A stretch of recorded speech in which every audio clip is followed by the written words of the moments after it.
Allahumma salli. Sudah. Qala Rasulullah sallallahu alaihi wasallam. Rasulullah sallallahu alaihi wasallam bersabda, sab'atun yuzilluhumullahu ta'ala fi zillihi yauma la zilla illa zill. Ada 7 kelompok masyarakat, ada 7 kelompok manusia yang akan diberikan naungan oleh Allah Subhanahu wa ta'ala fi zillihi, di dalam naungannya, yauma la zilla illa zillu, pada hari tidak ada lagi naungan kecuali naungan Allah.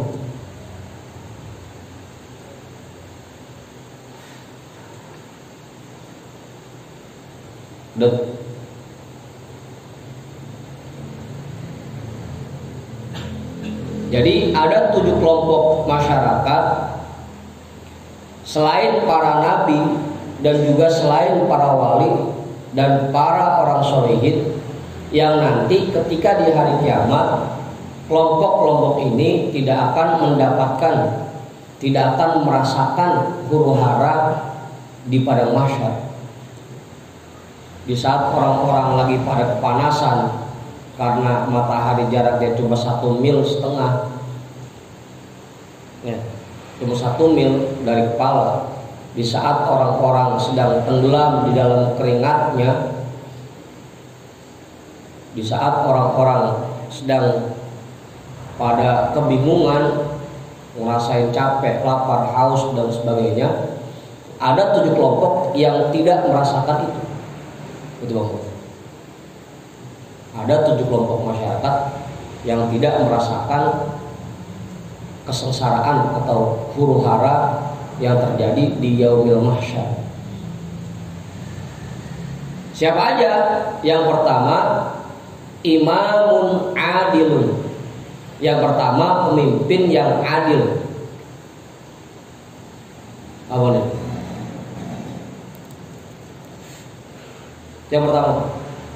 Yang pertama pemimpin yang adil. Ini bukan adil bahasa orang kampung, bukan, Bang Ipul. Kalau adil bahasa orang kampung artinya belit. Hah? Adil awas sih jadi orang gitu.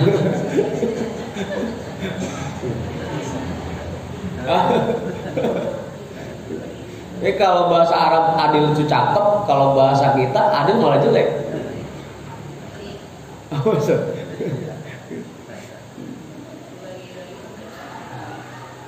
Ditawaran ini kagak mau, ditawaran ono, oke. Apa kau maunya? Adil buat jadi orang. Amin. Nah, pemimpin yang adil, pemimpin yang gelit lagi.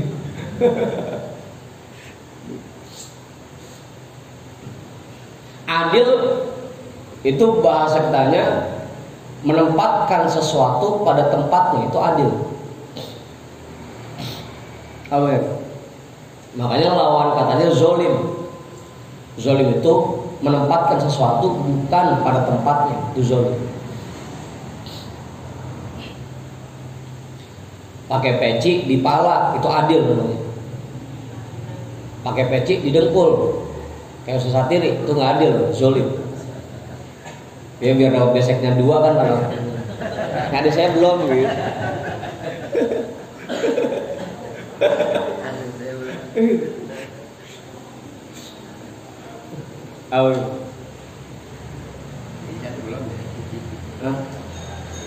Iya, makanya ada pepatah orang dulu tuh, kola judan tuki, songko di pala, baju di badan, sepatu di kaki, itu adil.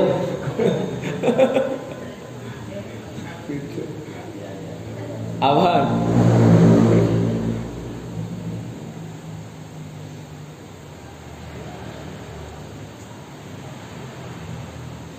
adil. Pemimpin yang adil artinya bisa menempatkan sesuatu pada tempatnya, proporsional. Jadi jangan salah paham bahwa jangan sampai kita mengartikan bahwa adil itu sama rata. Itu salah besar. Adil itu menempatkan sesuatu pada tempat,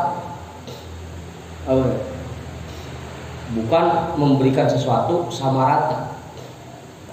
Kalau Buya dulu nyontohinnya punya anak 3, yang satu udah SMA, yang satu SMP, yang paling kecil SD.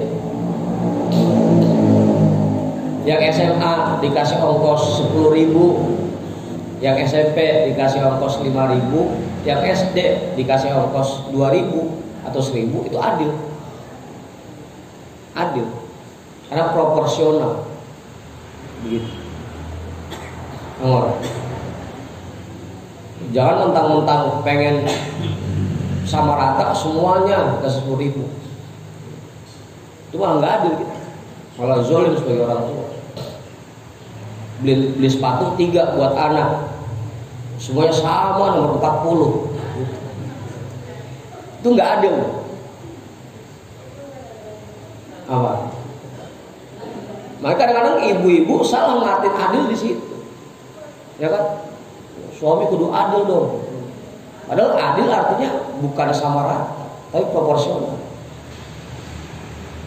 Yang tuaan 4 hari, yang mudahan 3 hari, adil itu.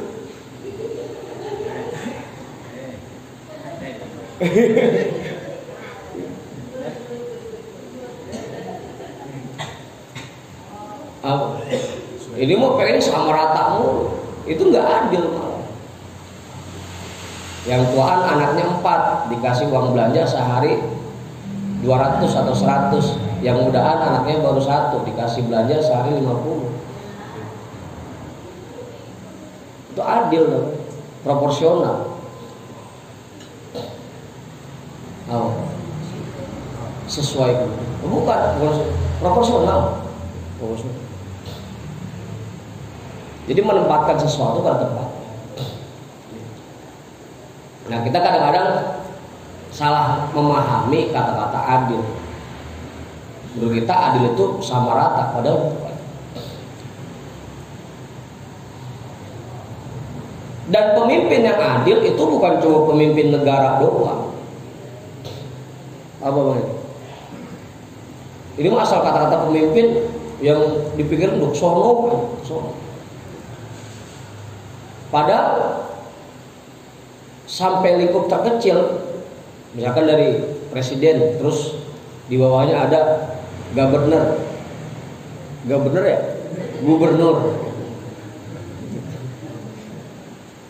di bawahnya ada wali kota, habis itu ada camat, habis camat ada lurah, ada RW, ada RT, ada kepala keluarga, sampai diri kita sendiri ini pemimpin untuk badan kita. Nah, kalau mikir pemimpin jangan jauh-jauh dulu, diri kita dulu. Kita juga pemimpin. Kullukum ra'in wa kullukum mas'ulun an ra'iyati. Setiap masing-masing dari kalian semuanya pemimpin. Apa kan? Ini asal pemimpin sono mulu kan? Yang dipikirin kita dulu, ini kita. Makanya kalau pemimpin semuanya baik, pemimpin semuanya adil, aman negara. Lah, ngapa itu? Ya misalkan dari diri kita sendiri, kitanya sebagai hamba Allah adil, menempatkan diri kita betul-betul sebagai hamba Allah, mengerjakan apa yang diperintah Allah, meninggalkan apa yang dilarang Allah, berbuat baik kepada sesama makhluk Allah. Kan jadi pemimpin yang adil. Karena menempatkan diri kita betul-betul sebagai hamba Allah yang mengikuti apa yang diatur oleh Allah. Kalau semua orang begitu, satu RT aman. Nah, semuanya pada sholat, semua pada ibadah, pada ngaji. Karena pemimpin-pemimpinnya adil semua. Begitu. Rumah tangga adem kalau pemimpin rumah tangganya adil. Ningkat dah ke RT karena semua warganya sudah jadi pemimpin yang baik bagi dirinya dan keluarganya, satu RT aman ya. Begitu. Aman. Jadi ngartiin pemimpin jangan yang jauh-jauh. Diri kita sendiri pun ini pemimpin bagi badan kita dan ruh kita. Aman.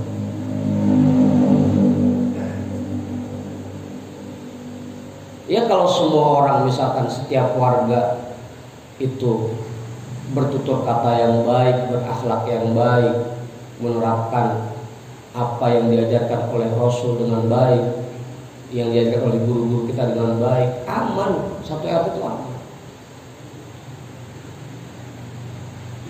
Cuma karena pemimpin yang nggak adil, setiap pribadi warganya agak baik, ya rusak kampung. Begitu itu. Jadi ingat tuh ya, kalau ngartiin pemimpin itu bukan cuma yang sono, diri kita sendiri pun pemimpin. Makanya kita disuruh jadi pemimpin yang adil. Pemimpin yang adil artinya menempatkan diri kita sesuai dengan posisinya. Posisi kita ya hamba Allah. Apa sih? Posisi kita hamba Allah. Kalau kita sudah memposisikan diri kita sebagai hamba Allah, nggak bakal ngatur Allah, nggak bakal belaga sok dari Tuhan. Itu masalah. Karena kita sebagai pemimpin diri kita sendiri belum menempatkan diri kita sesuai dengan posisi. Awal, gitu. Pemimpin yang adil. Dari lingkup yang paling besar sampai lingkup terkecil diri kita.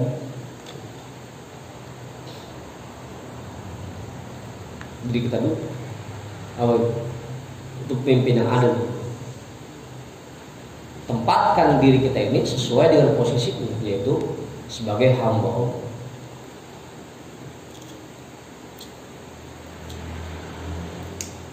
Udah jelas itu. Mahyudin nambahin nggak? Ustaz Satiri nambahin? Enggak. Majoman Alif? Terus Kemarin Alif? Jadi agar kita menjadi pemimpin yang adil, posisikan diri kita sebagai Allah. Karena nanti kita akan ditanya. Tadi kan kullukum ra'in, setiap kalian itu pemimpin, masing-masing kalian pemimpin. Wa kullukum mas'ulun an ra'iyati, dan kalian semua akan ditanya pertanggungjawaban dari rakyat yang kalian pimpin. Rakyat kita kan banyak, ada hidung, ada mata, ada mulut, ada tangan, ada kaki, ada kepala, ada pikiran, ada hati.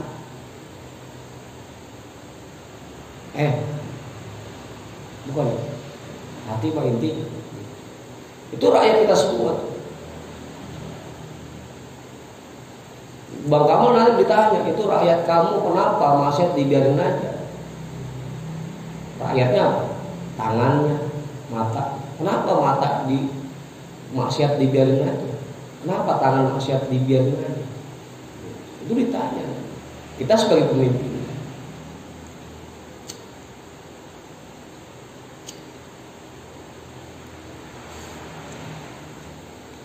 Apa? Mulut yang suka ngomongin orang, itu kan ditanya, kenapa mulutmu maksiat dibiarin aja? Apa?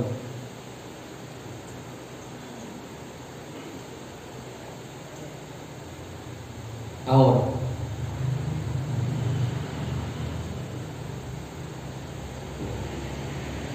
Itu rakyat-rakyat kita yang harus kita jaga. Dan nanti kita akan dimintakan tanggung jawab dari itu semua. Yang kedua, wasyabun nasya'a fi ibadatillah. Yang kedua, sabun.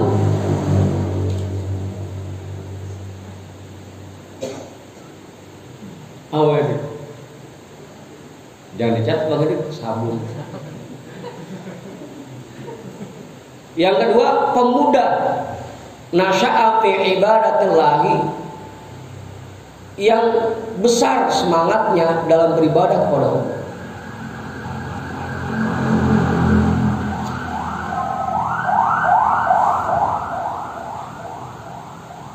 Pemuda yang semangat dalam beribadah kepada Allah. Kenapa Ustaz? Kok cuma pemuda doang?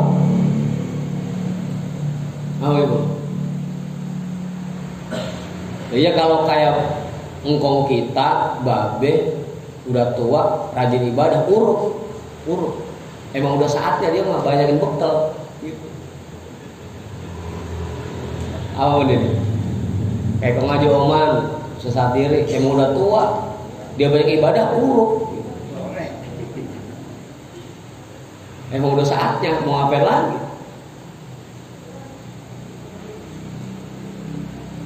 Main udah gak ada tenaganya.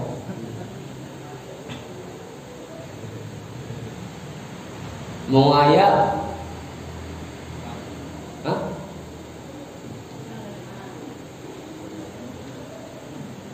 nah yang muda-muda ini yang emang kepengenan buat mainnya masih kuat, kepengenan buat jalan-jalannya masih kuat, itu kalau sampai ada yang dia rajin semangat ibadah pada Allah, itu dijempolin. Nah ini nih baru cakep. Kalau udah tua-tua mah huruf itu mah agak aneh. Lagian kagak urut amat kalau engkong lagi pagi-pagi lagi anjlang-anjlang aja.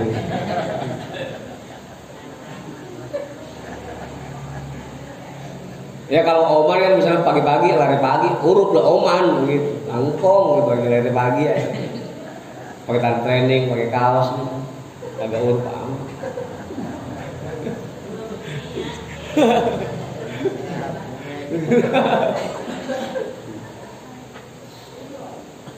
Bahkan sampai dalam hadis lain, keterangan lain, sampai dibilang anta indi kabar di malaikat.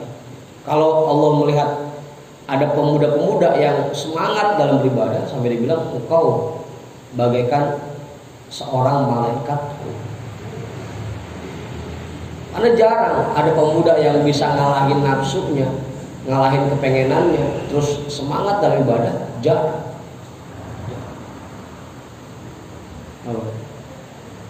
Emang banyak sih sekarang pemuda-pemudi yang ngaji, cuma kan niatnya bukan ngaji, bukan ibadah. Yang pertama resep sama hadroh, yang kedua resep banyak perempuannya. Katanya Oman dah.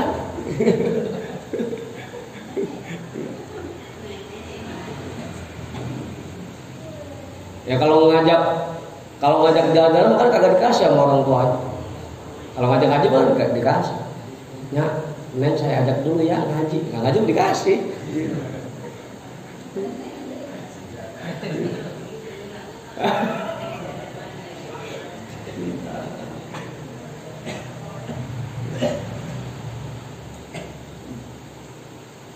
Resep makanya. Kalau ada perempuannya coba laki-laki semua. Jarang.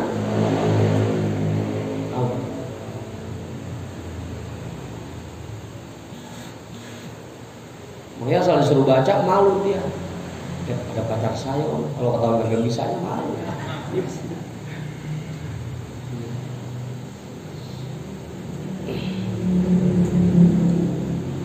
Itu baru.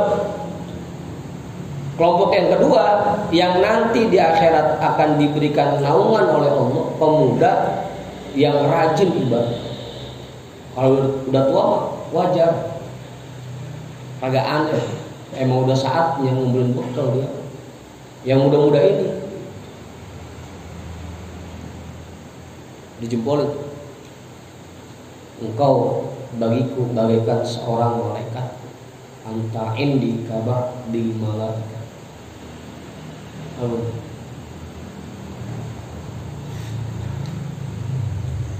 Cuma emang susah sekarang ketemu gitu, pemuda-pemuda kayak gitu. Apa ini? Coba dah, coba di pengasinan berapa banyak yang kalau ajan subuh pemuda yang ajan,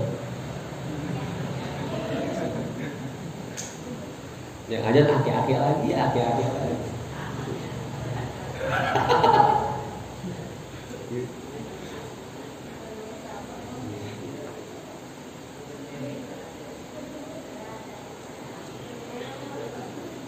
Jarang. Apa namanya?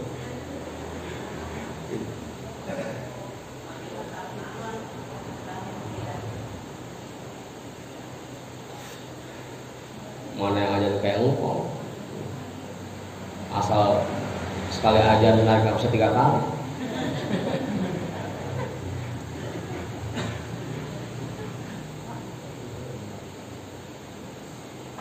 Udah pemuda, nggak sampai pemuda itu diberikan julukan Syubbanul Yaum Rijalul Khud. Pemuda di zaman ini kalau yang benar merupakan pemimpin di masa depan. Kalau pemudanya benar.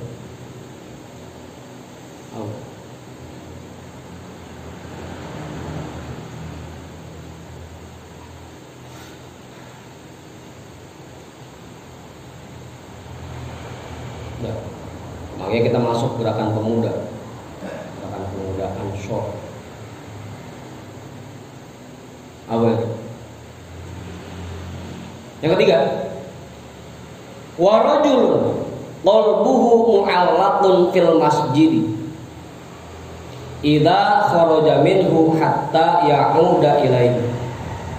Kelompok yang ketiga yang nanti di hari kiamat tidak akan merasakan huru-hara padang mahsyar, yang akan mendapatkan naungan dari Allah, yaitu orang-orang yang bajunya digantung di masjid.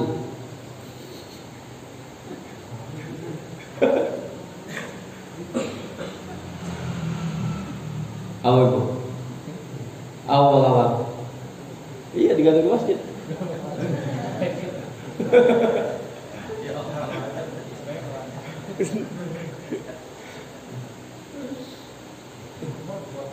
Apa?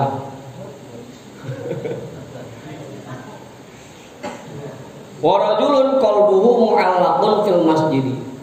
Kelompok yang ketiga yaitu orang-orang yang hatinya terikat dengan masjid. Idza kharaja minhu, apabila dia keluar dari masjid, hatta ya'uda ilaihi, sampai nanti dia kembali ke masjid.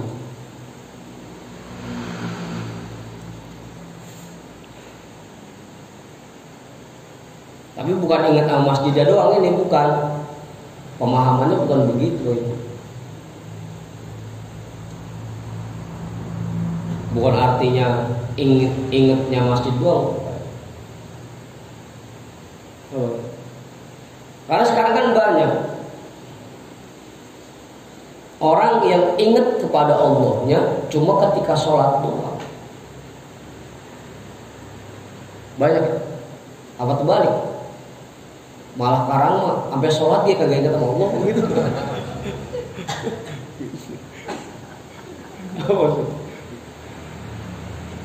Ya artinya seseorang yang hatinya terikat dengan masjid, artinya orang itu meskipun dia ada di luar masjid tapi hatinya selalu ingat kepada Allah.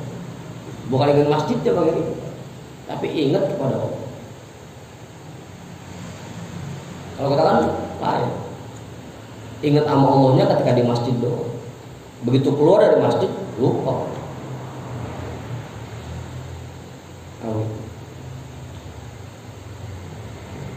Jadi orang-orang yang hatinya selalu terikat, selalu ingat kepada Allah, dia di dalam masjid kek, mau di luar masjid kek, tetap hatinya ingat kepada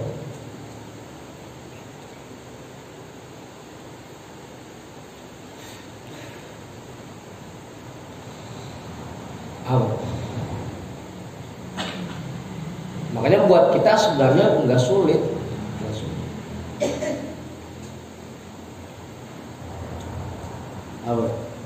Jadi ayat wa ma khalaqtul jinna wal insa illa liya'buduni illa liya'budun, aku ciptakan jin dan manusia hanya untuk beribadah. Beribadah di sini artinya bukan cuma di masjid dari pagi sampai sore sampai malam sampai pagi lagi di masjid.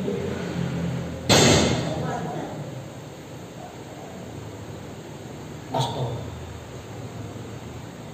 Begitu. Bukan begitu.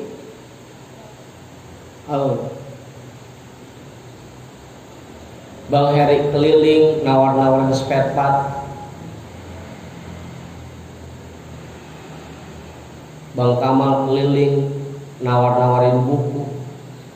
Kerja seperti itu ibadah juga. Masjid ya cukup kan. Ketika sholat berjamaah mau kita di masjid. Tapi sisanya dengan kita tolabul halali, mencari rizki yang halal, itu pun ibadah. Karena hukumnya wajib, tolabul halali wajib, nyari rizki yang halal hukumnya wajib. Masalah besar kalau orang belajar tasawuf ujung-ujungnya jadi di masjid aja, kerja kagak, bininya di rumah lapar bodo amat, yang penting sholat. Salah besar. Yang penting tadi, apapun yang sedang dia kerjakan, baik itu di dalam masjid atau di luar masjid, hatinya tetap ingat kepada Allah. Itu.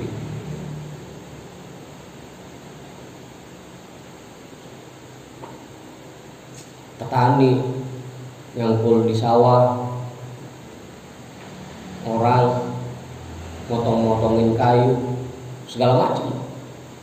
Oman kerja di klinik, rumah sakit, Sesatiri lagi ngajar di sekolah, Bang Hendrik jualan keliling kampung, jalan repit. Itu semua ibadah. Jadi ya, jangan sampai salah paham, jangan sampai kita mengartikan ayat wa ma khalaqtul jinna wal insa illa liya'budun cuma di masjid aja kerjaan.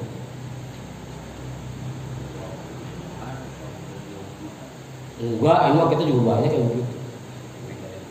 Ono Bang Kamar makanya seneng banget dia di masjid. Ngadem soalnya. Habis keliling kan panas, ngadem di masjid. Bukan sholat, bukan ngadem. Ada kencing doang. Hah? Apaan? Oke.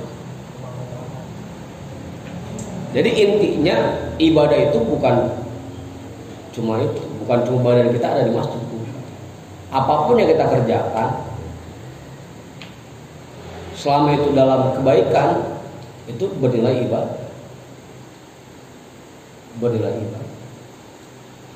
Yang penting hatinya selalu ingat kepada Allah.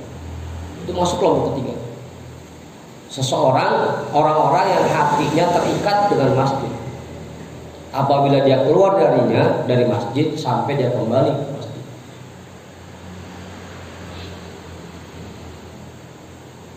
Kalau ada nilai ibadahnya, seandainya kita nolongin orang di jalan, itu harus pakai niat atau mau otomatis? ada ibadah yang harus dengan niat, ada ibadah yang tidak perlu diniatkan. Kayak sodako, ngasih hadiah, nolongin orang, itu nggak perlu diniatkan, otomatis itu.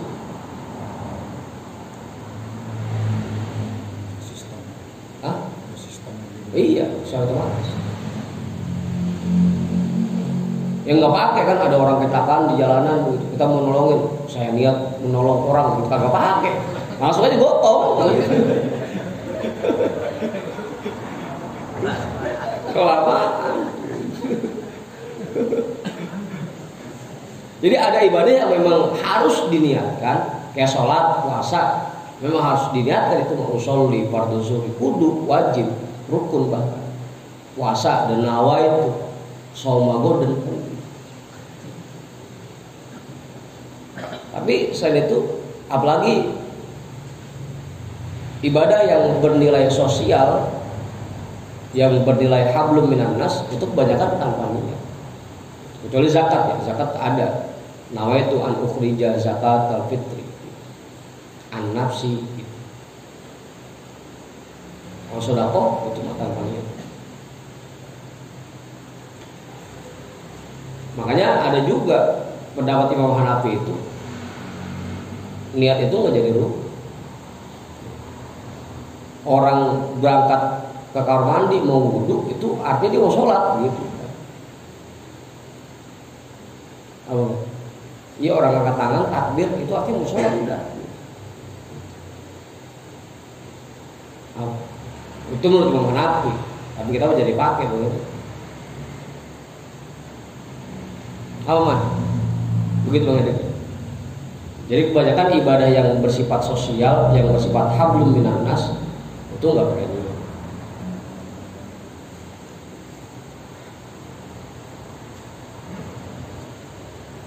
Ya bagi pul mau hadiah rokok untuk usaha diri nggak pakai niat.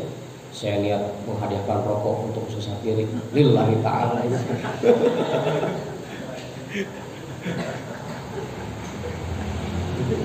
Asal jodohin rokok itu udah ada pahala begitu begitu. Oh guys.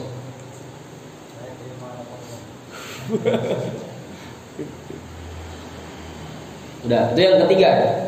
Orang-orang yang hatinya selalu ingat kepada Allah, baik ketika dia di dalam masjid maupun di luar masjid. Warajulani tahabba fillahi ijtama'a alaihi wa tafarraqa alaihi. Dan dua orang yang saling mencintai di jalan Allah. Ini bukan laki sama cewek ya. Bukan cinta itu bukan artinya. Saling mencintai di jalan Allah. Dia berkumpul di jalan Allah dan dia berpisah pun di jalan Allah.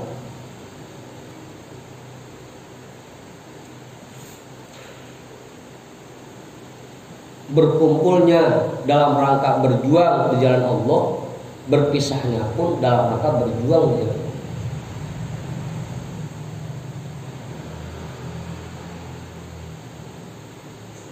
Allah.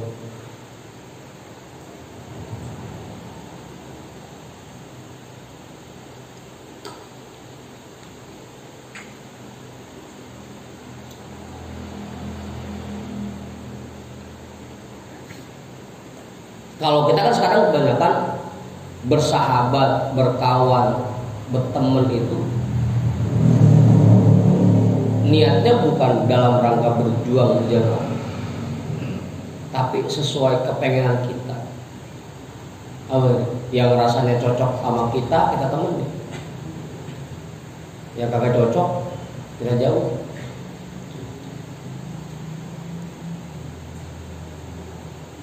Padahal kalau memang niatnya berjuang di jalan Allah, mau itu cocok atau enggak cocok itu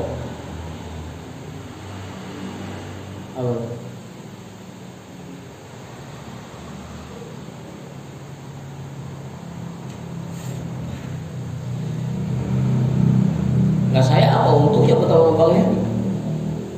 Daging kagak, ganteng kagak, kantong ngomong kempes, apa untungnya? Tapi kalau sama-sama berjuang di jalan Allah, ya tetap kita teman, tetap kita berkawan. Makanya nggak pakai ada lagi begitu teman lagi sukses pada deketin, ntar begitu jatuh bangkrut dijauhin, nggak ada begitu lagi.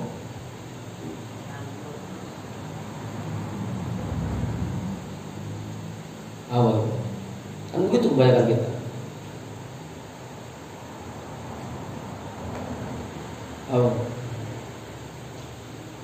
Kalau memang niat bersahabatnya di jalan Allah, nggak mandang itu lagi. Mau itu teman punya duit apa kagak, tetap. Gitu. Nggak pakai ada hitung-hitungan untung rugi lagi ketemunya.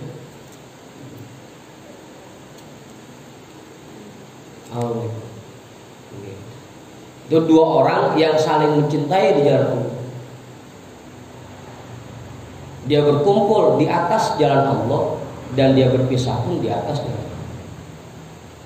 Artinya yang diukur itu aturan Allah, tuntunan Allah yang jadi patokan, bukan sesuai apa enggak dengan kepengenan.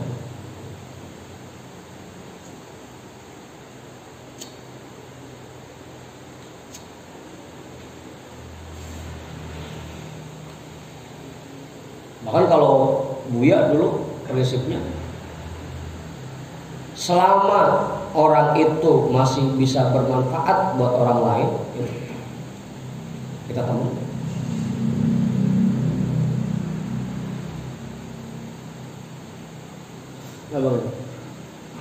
Saya pernah nanya, waktu Buya pernah dekat dengan seseorang yang sholat kagak, apa kagak. Saya tanya, kenapa sih Buya kok orang seperti itu diterima? Ya jawaban beliau, selama orang itu masih bermanfaat buat orang lain, ya tetap. Begitu.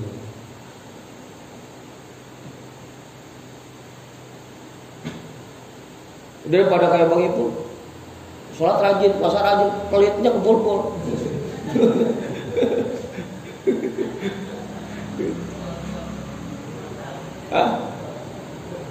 Iya kan, sampai punya buntut gasiran.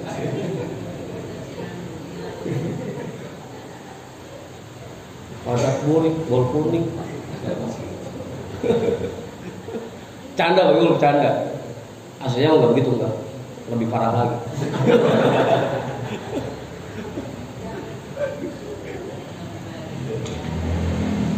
Sama aja. Karena Buya yang diukur itu, selama orang itu masih bermanfaat buat orang lain, ya tetap.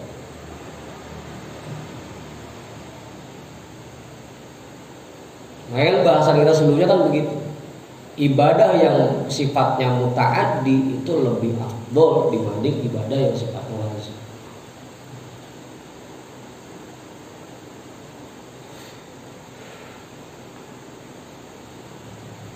Udah. Itu yang keempat ya. Yang keempat benar. Yang kelima, wa rajulun dzakarallaha khaliyan fafadat ainahu. Kelompok yang kelima, orang-orang yang mendapatkan naungan dari Allah di padang mahsyar adalah orang-orang yang berzikir kepada Allah di tempat sepi. Kemudian bercucuran air matanya.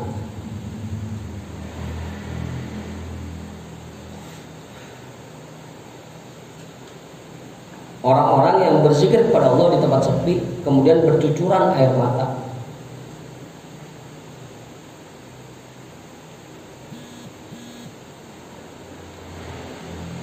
Kalau di tempat ramai mah wajar itu. Bahkan bisa jadi dibuat-buat nangisnya. Biar dikata busuk. Ya Allah. Oh. Yang keren itu, yang cakep itu, meskipun zikir sendirian tapi nangis. Kalau bareng-bareng mah ya bisa aja, cuma action. Oh. Ya kayak Bangkis misalkan, Bangkis ya, bersin. Kayak Bangkis Mono misalkan, disuruh mimpin zikir di rumah mertua, wah sengaja dia bikin suku-suku.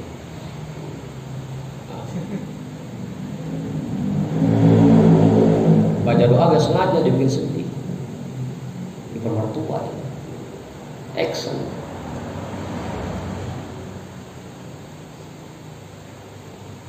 Yang cakep itu kalau lagi sendiri. Kalau lagi rame-rame malah dia tahan. Dia tahan. Apa bagus? Ya kan nggak sedikit tuh jamaah kita yang kalau zikir malam Jumat, seakan-akan kayak paling iya, kayak paling iya. Sengaja dibuat-buat. Apa itu?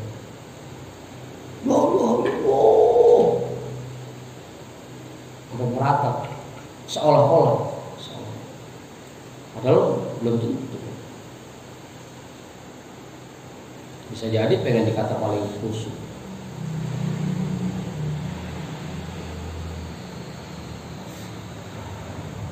Yang sendirian itu baru dah apa ini?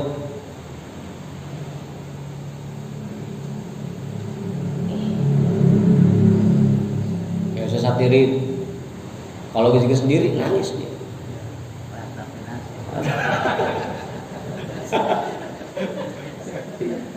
Ya Allah, gini amat ya.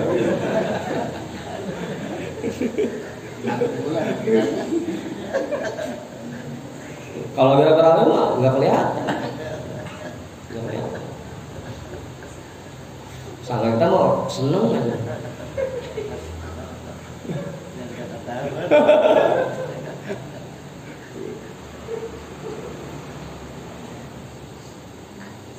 Itu yang kelima, orang-orang yang berzikir kepada Allah di tempat sepi kemudian bercucuran air mata.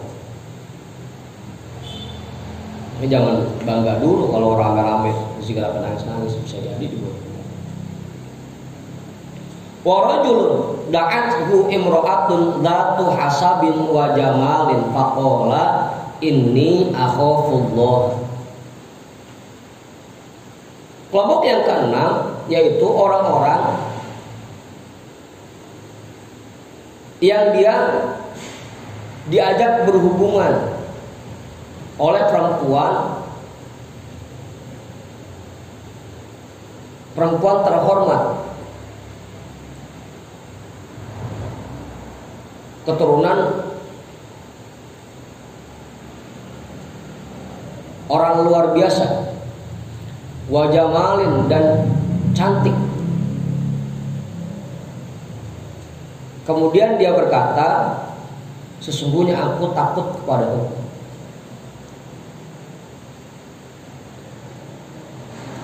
Aman. Bang Heri ketemu sama cewek keturunan darah biru, ningrat, cakep lagi, cantik. Kayak siapa? Cantik. Apa? Boleh nih. Siapa contohnya Bang Heri?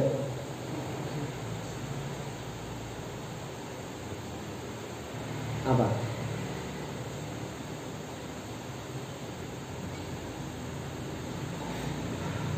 Siapa dah artis yang sekarang katanya paling cakep?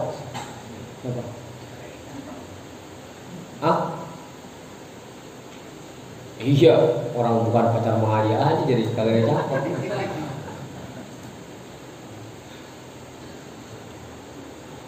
Apa? Kalau punya sekarang paling kenalnya Raisa. Hah? Lewat. Hah? Lewat. Siapa? Isyana Saraswati. Enggak juga. Apa Anya Geraldine? Apa ini? Aing kenal-kenalan ya.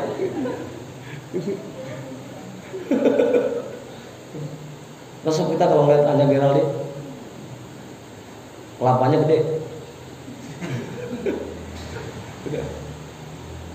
Iya Bang Heri misalnya diajak sama perempuan terhormat, keturunan orang pejabat, cakep lah, diajak berhubungan, Bang, ayo Bang kita main Bang. Cuma karena belum nikah dia tolak, ini akhafullah, sesungguhnya aku takut kepada Allah.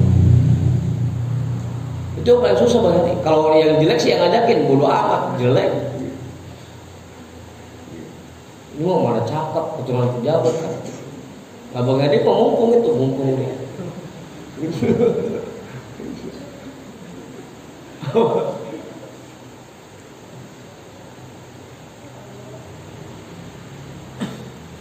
Apalagi tuh jika beda mau perempuan cakep.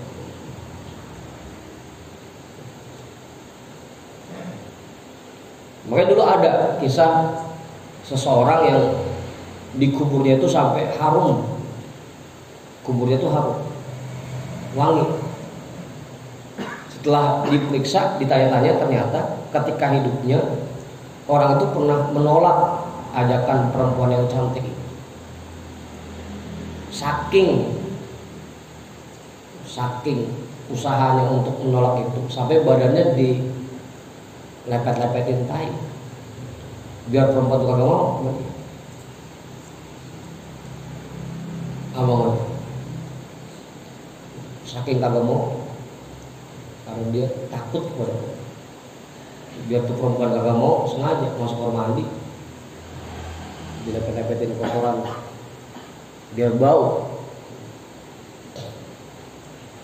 Ketika meninggal harum.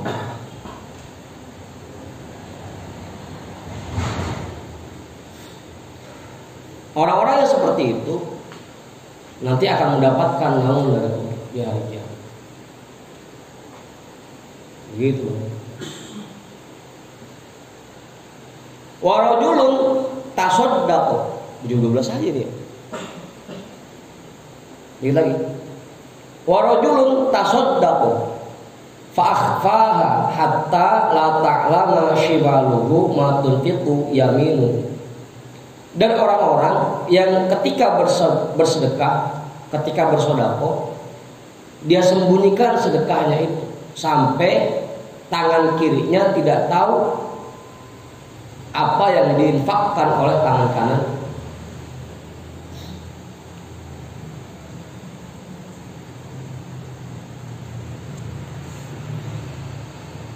Ya artinya nggak perlu ngomong-ngomong. Ya sudah aja udah. Soalnya kan sampai diperingatkan tuh dalam Al-Quran. La tubtilu shadaqatikum bil manni wal adha. Jangan kamu batalkan nilai sedekahmu dengan diungkit-ungkit, dengan dibicarakan.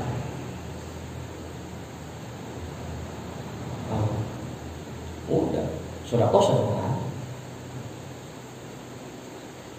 Ya artinya tangan kiri sampai nggak tahu apa yang diinfakkan tangan kanan, artinya ya betul-betul dia ikhlas.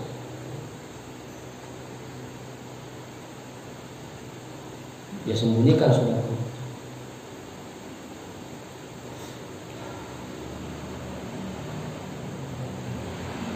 Udah. Oh.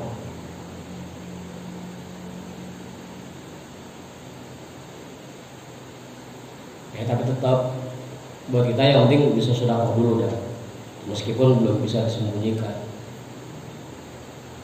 Karena mala yudraku kullu la tudraku kullu.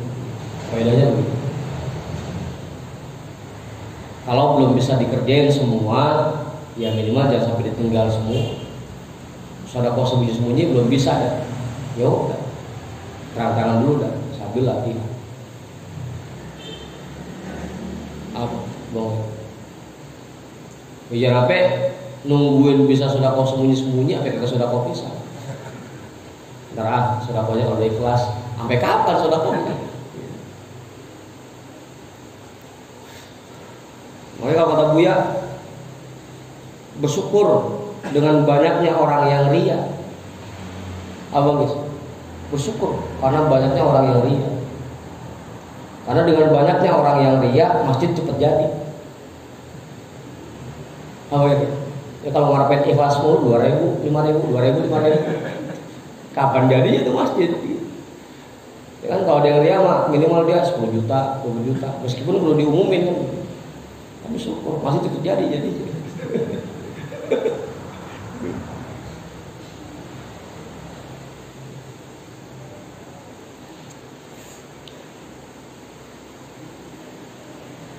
Saya nggak mau kalau Bang Jamal transfer tiba-tiba saya naikin ke grup, nggak mau. Hah? Contoh misalkan, atau misalnya saya satiri jadi masalah.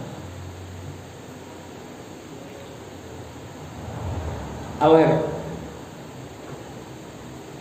malah yudraku kulluh lah yudraku. Kalau memang kita belum bisa sodakoh dengan sembunyi-sembunyi, ya udah, yang penting masih sodakoh. Ria dulu menjadi masalah. Sambil belajar, sambil latihan untuk ikhlas.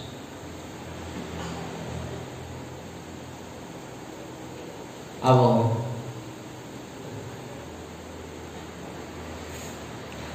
ya. Rawahul Bukhari wa Muslim wa ghairuhuma. Hadis ini diriwayatkan oleh Imam Bukhari dan Imam Muslim serta yang lain keduanya. Wallahu a'lam bishawab. Walhamdulillah.